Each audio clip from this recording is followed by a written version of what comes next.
नमस्कार, मैं अविनाश सैनी। भारतीय सेना ने ऑपरेशन सिंदूर के माध्यम से पाकिस्तान स्थित आतंकवादियों पर बड़ा प्रहार करते हुए आतंकवाद की कमर तोड़ने का काम किया है। सेना ने पाकिस्तान और पाक अधिकृत कश्मीर में स्थित 9 आतंकवादी ठिकानों को जमींदोज कर दिया, तबाह कर दिया। 22 अप्रैल को कश्मीर के पहलगांव में हुई आतंकी घटना के बाद देश के लोग गहरे अवसाद और आक्रोश में थे।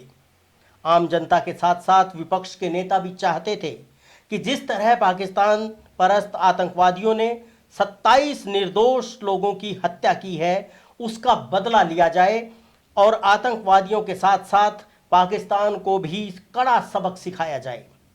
इसी जनभावना को ध्यान में रखते हुए भारतीय सेना ने 6 और 7 मई की रात को पाकिस्तानी एरिया में सर्जिकल स्ट्राइक कर 9 आतंकी ठिकानों को तहस नहस कर दिया।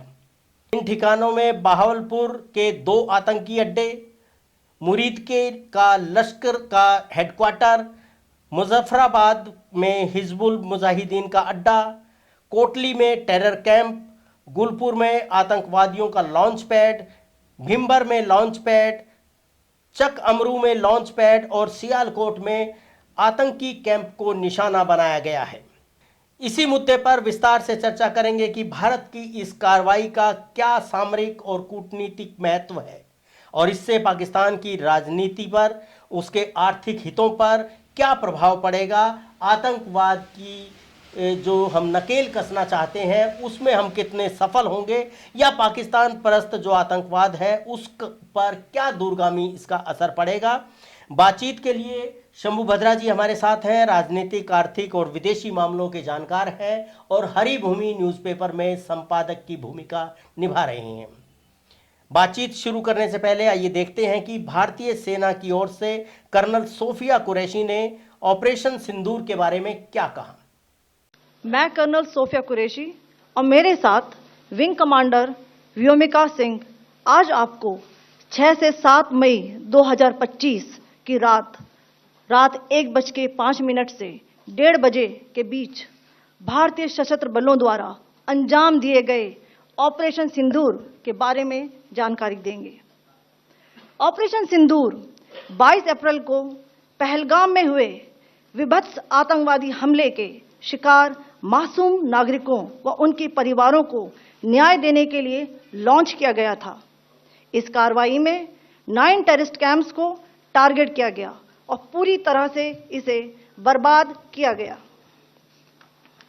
पाकिस्तान में पिछले 3 दशकों से टेरर इंफ्रास्ट्रक्चर का निर्माण हो रहा है। इसमें recruitment, indoctrination centres, training areas व लॉन्च पैड शामिल थे, जो पाकिस्तान और पाक अधिकृत जम्मू कश्मीर POJK दोनों में फैले हैं।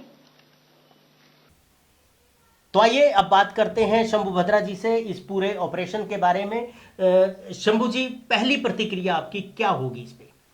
भारत ने आतंकियों को उसी की भाषा में करारा जवाब दिया है और ये जवाब देना बहुत ज़रूरी था, क्योंकि आतंकवादी जिस तरह से आकर के बेकसूर निहत्थे पर्यटकों की हत्या की थी और नज़दीक से गोली मारी थी, वो एक संप्रभु राष्ट्र के लिए सहन करना बहुत मुश्किल काम है।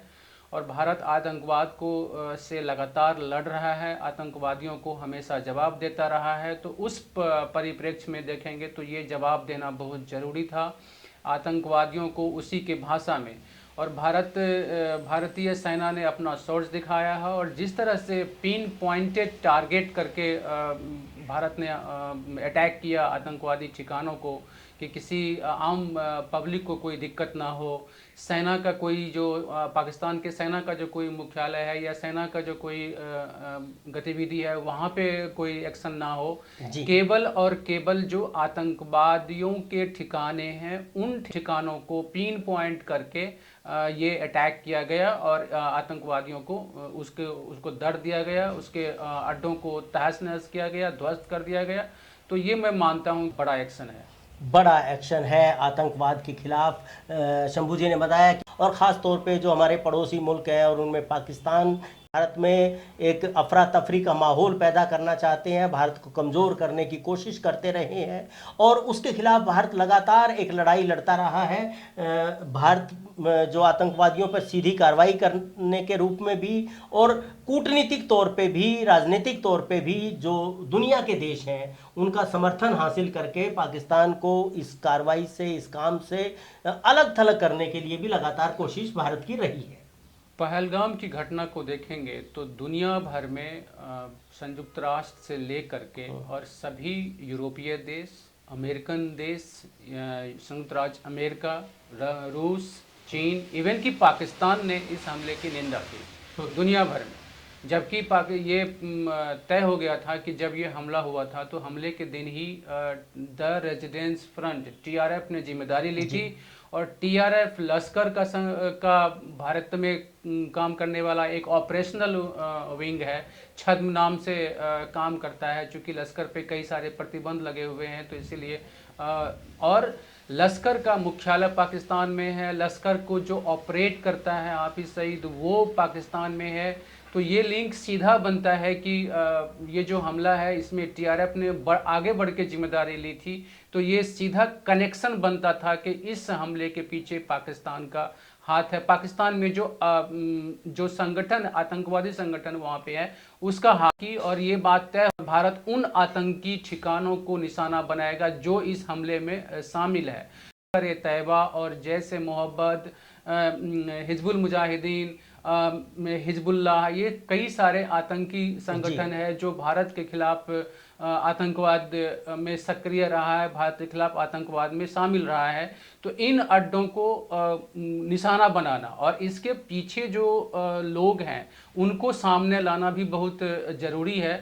तो इसीलिए भारत ये तय हो गया था। और कल आपने देखा कि जब अटैक हुआ रात में करीब 1:30 बजे के आसपास, 1 से 1:30 के बाद, तो उसके बाद करीब जब ये बात मीडिया में लगभग 3 बजे के आसपास मीडिया में आनी शुरू हुई कि भारत ने ऑपरेशन सिंदूर किया है, तो उसके बाद उसी समय में भारत ने अमेरिका से बात की है, रूस से बात की है, सऊदी अरब से बात की है, संयुक्त अरब अमीरात से बात की है।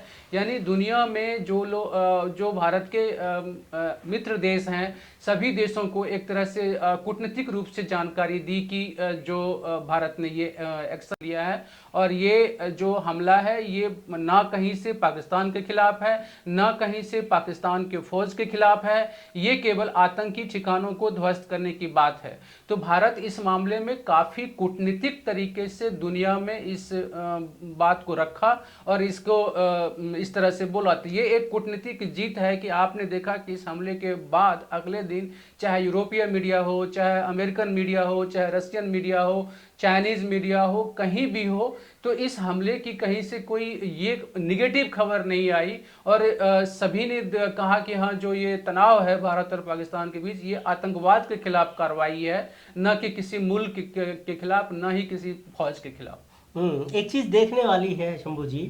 ये जब भारत ने ये स्ट्राइक की है, सर्जिकल स्ट्राइक की है, इससे एक दिन पहले यानी ये रात में हुआ है, दिन में संयुक्त राष्ट्र संघ की एक बहुत अहम मीटिंग हुई है जिसमें भारत और पाकिस्तान के प्रतिनिधियों के साथ संयुक्त राष्ट्र के अधिकारियों ने मिलकर बैठ के बात की है। और उसमें उससे बाहर निकलने के बाद जो प्रतिनिधि थे उन्होंने ये बयान दिया कि पाकिस्तान अपनी जो उसका जो लक्ष्य था इस मीटिंग का वो उन्होंने पूरा कर लिया है। मतलब वो उन्होंने इस तरह से पहुंच दिया कि जैसे पाकिस्तान की कोई संयुक्त राष्ट्र में कोई जीत हुई है, लेकिन रात को जैसे ही ये हमला हुआ उसके बाद अवाक है। बड़ी बात यह है कि कल जो संयुक्त राष्ट्र की बैठक हुई और संयोग से जो 10 अस्थायी सदस्य है उसमें से अभी पाकिस्तान को लगा कि सदस्य होने का हमें फ़ायदा मिलेगा और इसीलिए पहले जो वो चाहता था कि ओपन बैठक हो, तो भारत के विरोध के बाद नहीं हुई, गुप्त बैठक हुई, बंद कमरे में बैठक हुई। उस बैठक से बाकायदा सभी सदस्यों ने, मतलब 10 में से 15 में से ज़्यादातर सदस्यों ने पाकिस्तान को इस हमले के लिए फटकार लगाई, उसकी निंदा की। सदस्य होने के बावजूद पाकिस्तान को वहाँ पे एक तरह से हार मिली और वहाँ पे फटकार ही लगी और आतंकवाद को पालने पोसने और हमला को लेकर के, पहलगाम की घटना को लेकर के पाकिस्तान को कटघरे में खड़ा किया गया। तो उसमें ऐसी कोई जीत नहीं थी। और अस्थायी सदस्य को बहुत अधिकार नहीं होता है यूएन में। मेन जो 5 अस्थायी सदस्य हैं वो है, अस्थायी सदस्य में से 5 में से 4 मुल्क जो है वो खुलेआम भारत के पक्ष में रहता है, केवल चीन हमेशा नहीं रहता। लेकिन मुद्दों पर अगर बात करेंगे तो अलग अलग मुद्दों पे चीन भी भारत के साथ ही रहता है। और इस हमले, पहलगाम हमले की तो कोई ये नहीं कह सकता कि चीन भी यहाँ पे भारत के पक्ष में ही होगा, क्योंकि आतंकवाद है। आतंकवाद का जो शिकार है सभी देश होते हैं। कोई स्वीकार नहीं कर, सभी देश आतंकवाद के खिलाफ ही लड़ने की बात करते हैं। तो यहाँ पे वो नैरेटिव पाकिस्तान ने जो भी दिया वो नैरेटिव सही नहीं था। और भारत ने दिखा दिया कि देखिए, कल की जो घटना देखेंगे तो यूएन की जो गुप्त बैठक है उसमें जिस तरह से भारत को समर्थन मिला है, वो समर्थन भारत को सही टाइमिंग भारत ने चुना कि भारत ने उस मोमेंटम का फायदा उठाते हुए जो चीज आप बाद में करते उसको, जिस तरह से मॉक ड्रिल आज प्लान किया गया था तो उससे लग रहा था कि अभी हमला या अभी कोई अटैक नहीं होगा, भारत पर तैयारी कर लेगा और बड़ा हमला करेगा। लेकिन जिस तरह से ये होने के बाद भी रात में ही हो गया, जिसका मतलब डिसीजन बहुत क्विक हुआ कि यूएन के उस मोमेंटम का फायदा उठाने के लिए क्विक डिसीजन हुआ। और क्विक डिसीजन पे जब तक पाक सोचता, संभलता, कुछ भी करता तो उससे पहले आपने वहां पे अटैक कर दिया। और इस बार के अटैक में खास बात यह है कि केवल पीओके नहीं है, तो पीओके के साथ साथ पाकिस्तान के भी कुछ ऐसे हिस्से हैं जहां पर कि आतंकी ऑपरेशन करते हैं। मैं कर्नल सोफिया कुरैशी और मेरे साथ विंग कमांडर व्योमिका सिंह आज आपको 6 से 7 मई 2025 की रात 1:05 से 1:30 बजे के बीच भारतीय सशस्त्र बलों द्वारा अंजाम दिए गए ऑपरेशन सिंदूर के बारे में जानकारी देंगे। ऑपरेशन सिंदूर 22 अप्रैल को पहलगाम में हुए विभत्स आतंकवादी हमले के शिकार मासूम नागरिकों व उनके परिवारों को न्याय देने के लिए लॉन्च किया गया था। इस कार्रवाई में 9 टेररिस्ट कैंप्स को टारगेट किया गया और पूरी तरह से इसे बर्बाद किया गया।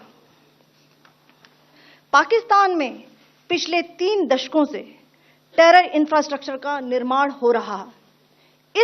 इसमें recruitment, indoctrination centres, training areas व लॉन्च पैड शामिल थे, जो पाकिस्तान और पाक अधिकृत जम्मू कश्मीर POJK दोनों में फैले हैं।